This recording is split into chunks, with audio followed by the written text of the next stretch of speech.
Tonight on Ukraine Today. Battlefield report, updates from the frontline, occupiers destroyed in Kherson and Kursk regions, and a dramatic drone rescue of a wounded Ukrainian soldier.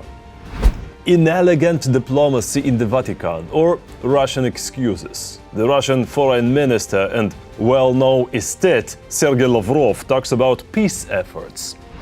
American warnings to Putin. The Senate Republican leader threatens new sanctions unless the Russian dictator agrees to a ceasefire.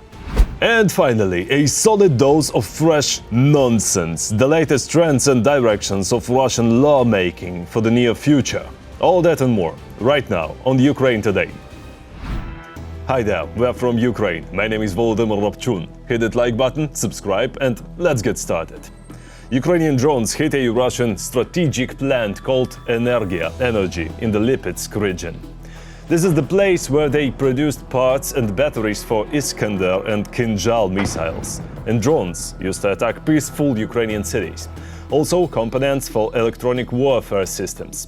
Witnesses reported explosions and fire, and later the plant was forced to shut down. Early this morning, Russia launched another massive attack targeting Kiev, Sumy, Poltava, Prikarpatia and Odessa regions. Civilian homes caught fire. Critical infrastructure was damaged. During the attack on Odessa, the enemy tested a drone never seen before by Ukrainian air defenses. Experts believe it might be a larger or more powerful version of the Lancet.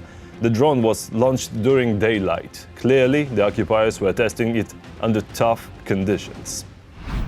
In Russia's Kursk region, Ukrainian forces launched missile strike on a large gathering of military equipment. There were reportedly 3 hits within 5 to 7 minutes. The number of enemy casualties is still unknown. Meanwhile, in the Kherson region, a car carrying officers from the Russian Akhmat unit exploded. 2 loud blasts. The second came from ammunition carried by the invaders. Also, Russia is still feeling the impact of the massive drone strike from May 21st. The attack shut down both Domodedovo and Zhukovsky airports. Fierce fightings continue on the front line. Details in our report. A masterful job. A Ukrainian pilot with the callsign Yellowtail destroyed a Russian Shahed drone while piloting a MiG-29 fighter jet during a nighttime combat sortie.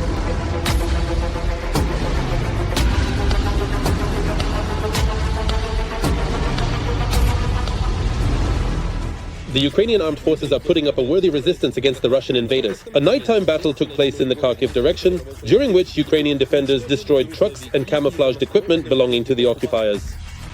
Specifically, a tank, an armored combat vehicle, 3 trucks and a van belonging to the enemy were hit.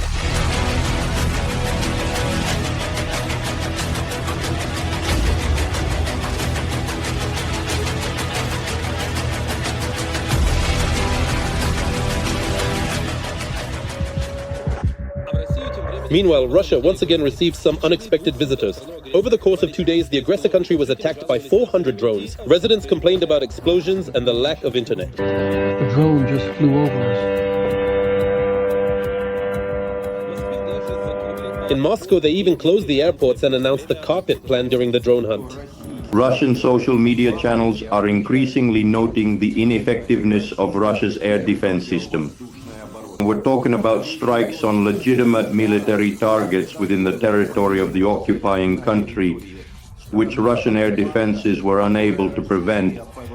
In addition, there are also ongoing reports of strikes on defense industry enterprises belonging to the occupying country, specifically in the Tula and Voronezh regions in particular. And instead of strengthening air defenses, the Russian dictator is apparently making plans to seize the city of Sumy. This conclusion was drawn by analysts from the Institute for the Study of War following Putin's visit to the Kursk region. This is a so-called controlled information leak. In other words, the heads of federal subjects are presenting the Russian dictator with possible future scenarios, namely the capture of a Ukrainian regional center, or the creation of a so-called sanitary zone in the territory of Sumy region. At the moment, there are currently no districts or territories whatsoever in the Sumy region that are at this time under the control of Russian occupiers. And now the Russians have started spreading information that their army has reached the border of the Dnipropetrovsk region. But this turned out to be fake. The appearance of this information can be classified as active operations in the information space aimed at shaping public opinion. In other words, information is being thrown out about a breakthrough directly at the administrative border of the Dnipropetrovsk region, once again with the aim of exerting informational, military, and political pressure on the leadership of Ukraine. And most importantly, the Russian army once again proves its inhumanity. The occupiers are receiving direct orders to kill Ukrainian prisoners. This is evidenced by intercepted audio recordings and videos. CNN has published yet another piece of evidence of Russia's crimes. In this video, there are 6 soldiers lying face down.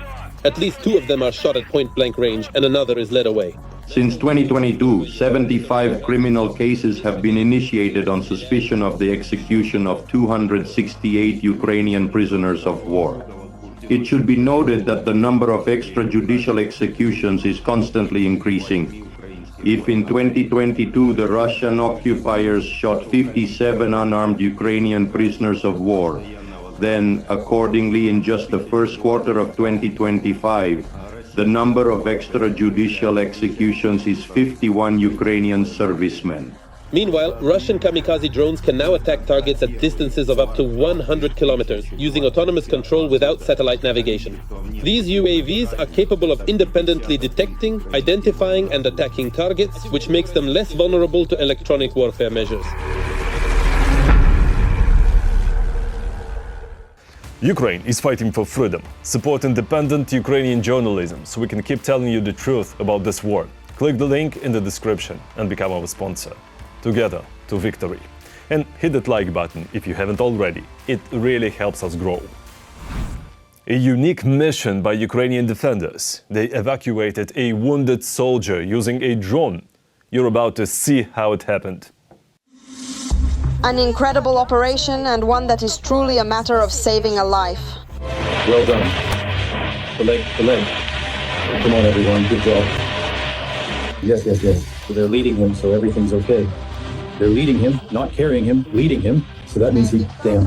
In this footage, you see the Ukrainian ground logistics robot Tarakon, which has been modified to serve as an evacuation vehicle. It has an extremely important mission: to save lives. In this case, it was necessary to extract a wounded Ukrainian soldier. Come on, girl. Push him off. Pull him in. Further. He'll pull himself up now. Reaching the injured person was only half the job. After that, there was a long road back. But the robot and its operator did an excellent job. There's a tree, a stump right in front of you. When you reach it, turn right. Do you see the tree? That tree right there, you drive up to it. Go forward, step on the gas, keep going forward. Come on. It's fine, everything's fine. Now turn a bit to the right. Turn more to the right. Give it to the left. Just go straight. Don't be afraid. That's it. A little to the left. Yes. Everything's fine. All right. Let's go. The total distance of this rescue operation was 12 kilometers. And the incident itself happened north of Kharkiv. Undoubtedly a long distance, a major operation. Plus, it's important to understand that during the transport, there could have been attempts by the enemy to attack this transport module from the sides. So here, let's say, respect and honor to our armed forces for carrying out such a high-quality operation. Operations like this remind us that the Russian-Ukrainian war is already a war of the future, at least on the Ukrainian side. In fact, this is not the first operation. There have already been cases of evacuation. Perhaps they weren't, made public for the mass media, but again, this is a good tool and it will continue to help in our military situation. At the same time, of course, we would prefer that there were no such cases at all. For that, we need to have more robotic platforms, a lot more. You have to understand, it's one thing when trained personnel who are dressed in official uniforms, equipped with protective body armor and carrying various types of weapons, go to their assigned positions on their own and are responsible for transporting ammunition, supplies, and all other necessary items by themselves without any outside assistance. It's another thing entirely when logistics are handled by ground-based robotic systems. But again, we really need to move away from using personnel, I'll keep repeating this, and start using robotic equipment, because these systems allow us to set up turrets with various types of weaponry and control the line of engagement without involving personnel. Ukrainian developers are ready to meet these needs. All the necessary capabilities are in place. And they can even offer a huge selection of robotic platforms to suit any preference. There are many companies in Ukraine ready to provide different solutions. On-track and classic chassis with electric and other types of engines, both small and large in size, capable of acting as kamikaze drones that can drive up to a tank and blow it up. So here the issue is really more about the need for strategic and critical thinking, which would actually allow us to ensure that every unit has enough of these tools and understands how to use them and how to deploy them on the front lines. And we all sincerely hope that it's only a matter of time before robotic platforms truly become commonplace in the army. And perhaps this will happen very soon. This is honestly the best thing I've seen, truly. The US President Donald Trump posted something interesting on Truth Social. A major prisoner swap was just completed between Russia and Ukraine. It will go into effect shortly. Congratulations to both sides on this negotiation. This could lead to something big? Did you get that? Because I didn't. Was the swap completed, or is it about to happen? As of this recording, neither Ukraine nor Russia has officially confirmed anything. But what is more interesting is that even Trump seems unsure. This could lead to something big? Well, maybe it could, or maybe not. Everything depends on Russia and its dictator, because Ukraine has been ready for something big for a long time, something called a just and lasting peace. Every voice matters. Join our community, support independent journalism and help us bring you the truth from Ukraine. Become a member of Ukraine Today. Join us now. Meanwhile, in Washington, Senate Republican leader John Thune warned Putin: make a real ceasefire offer or face new sanctions. For the last 4 months, President Trump has gone to extraordinary lengths to bring an end to the bloodshed in Ukraine, and we here in the Senate commend him for those efforts. Now the ball is in Putin's court. It's time for him to come to the table in good faith and make a serious proposal for an immediate ceasefire that can lead to a just and lasting peace in Ukraine. I hope he realizes it's time to do so. If not, the Senate stands ready to act.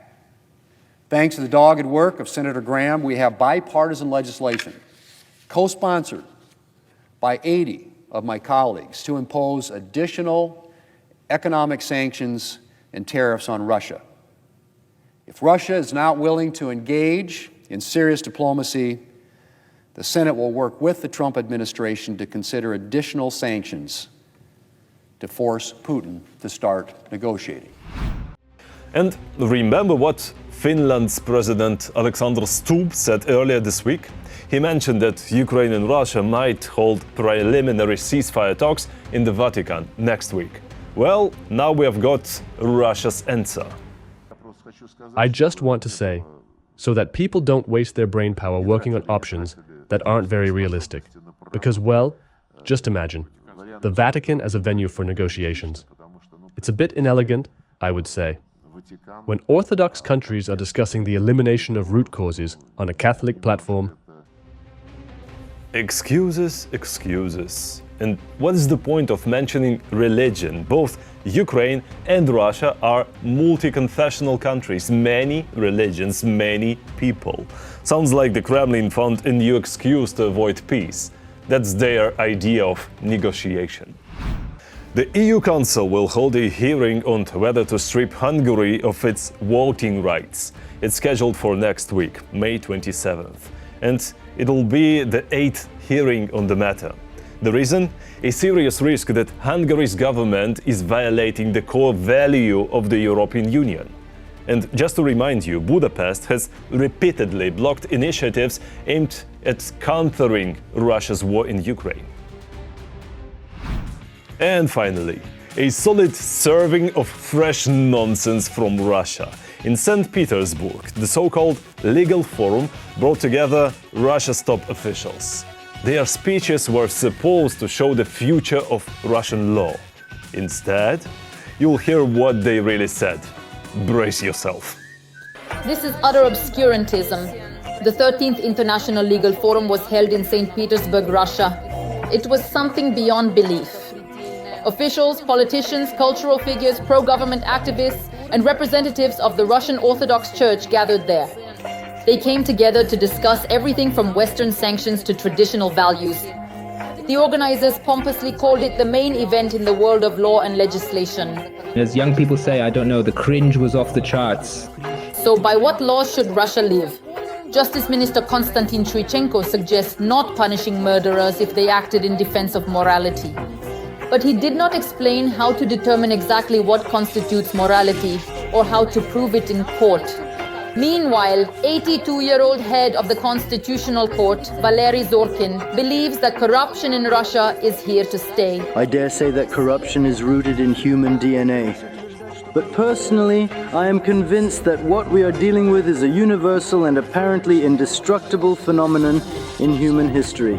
Putin's advisor, Anton Kobyakov, went even further. According to him, the dissolution of the USSR was illegal, which means that the Soviet Union still legally exists to this day. If the Congress of People's Deputies, which was also the Congress of Soviets in 1922, created the USSR, then it should have been dissolved only by a decision of that very same Congress of Deputies. And if the legal procedure was violated, then as a result, the USSR still exists legally.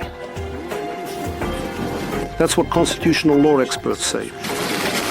But if the USSR was not dissolved, then logically, from a legal standpoint, the Ukrainian crisis is an internal process. Now, even an alien can be declared a foreign agent in Russia. Deputy Minister of Justice Oleg Sviridenko assures, if a cosmonaut from another planet acts against Russia's interests, they too will be added to the list. This is the same Sviridenko who previously suggested initiating criminal cases against foreign agents immediately, without any fines. And today, I usually like to use this. Even if a cosmonaut lands here from any planet and starts performing miracles against our country, he will be considered a foreign agent. Rewrite the constitution and ban abortions. That's the proposal put forward by Abes Ksenia, a lawyer for the Moscow Patriarchate. According to her, life begins at the moment of conception, not at birth, as is currently stated in the country's main law. The question arises about the need to amend our legislation, including perhaps the Constitution in this regard. A child, due to their natural immaturity and vulnerability and helplessness, requires legal protection both before and after birth. If we include such a phrase in our legislation, then as a matter of fact, in all likelihood, we will, in the end, be able to gradually adjust the current situation we have with artificial termination of pregnancy. And of course, there's the war that Russia started against Ukraine. Here, two people stood out right away. The rector of St. Petersburg State University, Nikolai Karpachov, and the director, Nikita Mikhalkov. The events that began in 2022, which I previously described back in 2022 as a war for true religious values, were significant and transformative. By true religious values, I mean the core beliefs and principles that define our faith. And I still firmly believe, without any doubt, that this is exactly what it is. We are the only ones who have stood up fully and completely against a real, genuine serpent. This is not a war with Ukrainians. It's much more serious and frightening than that. This is something utterly rampant. It's a matrix. And of course, the rotten West is to blame for everything. And the best defense for Russians is offense.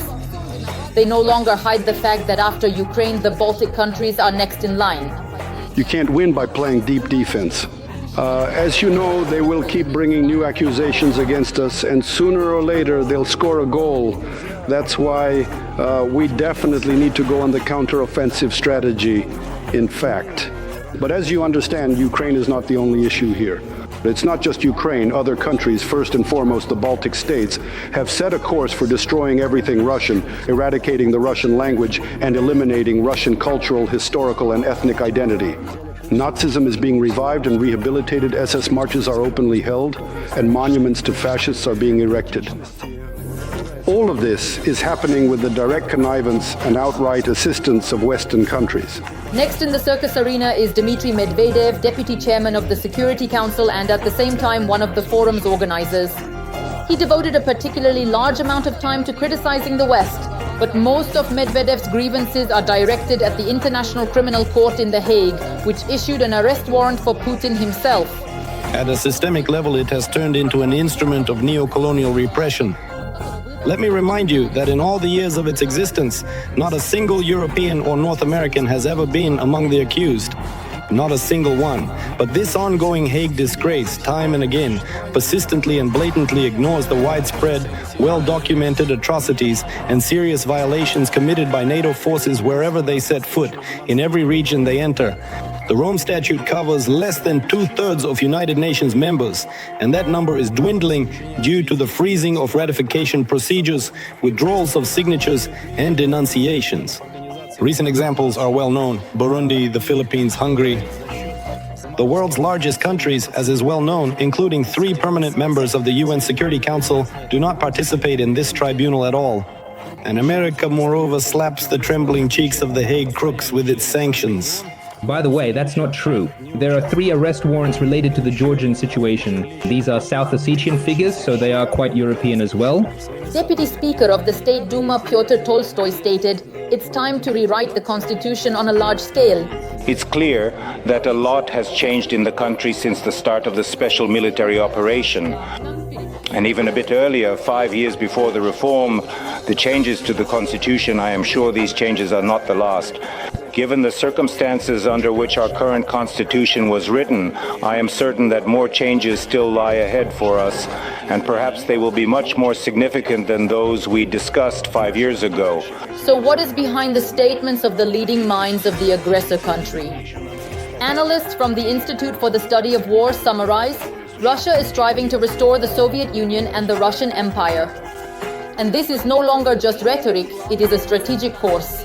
It seems that for the entire Western world, this festival of madness should serve as a bold warning sign. It's time to stop underestimating the Kremlin and to put it firmly in its place before it's too late. That's it for today. Thank you for being with us. We read your comments and feel your support. Strength to Ukraine's defenders. Glory to Ukraine. Like, subscribe, and see you next time, hopefully on Monday.